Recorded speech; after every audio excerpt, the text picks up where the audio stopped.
இன்னைக்கு செம interesting topic, spacing out. தமிழ்ல சொல்லணும்னா மனசு வேற எங்கோ போயிருக்கு. எக்ஸாம்பிள் சொல்லவா? கிளாஸ்ல டீச்சர் நியூட்டன்ஸ் தேர்ட் லா பத்தி பாடம் நடத்திட்டு இருப்பாங்க.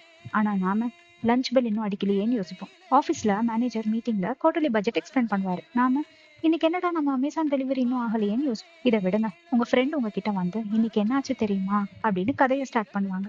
ஆனா நீங்க பக்கத்துல இருக்கிற செவருக்கு ஏண்டா ப்ளூ கலர் பெயிண்ட் அடிச்சிருக்காங்கன்னு யோசிப்பீங்க. இதுதாங்க spacing out situation. You are standing still but your mind is running a marathon. இந்த சிச்சுவேஷனை ரிலேட் பண்ற சாங் தான் நிற்பதுவே நடப்பதுவே, பாரதியாரோட சாய்ஸ் ஆஃப் வேர்ட்ஸ். கேட்டு பாருங்க, அப்ப நான் சொல்றது புரியும். போனதெல்லாம் கனவினை போல் புதைந்தழிந்தே போனதனால் நானும் ஓர் கனவோ, இந்த ஞாலமும் பொய்தானோ, நிற்பதுவே நடப்பது. Spacing out is not a laziness or uninterest. It's just a free trial of imagination. Signing off, Nizhali. அடுத்த பீட்ல மீண்டும் சந்திப்போம்.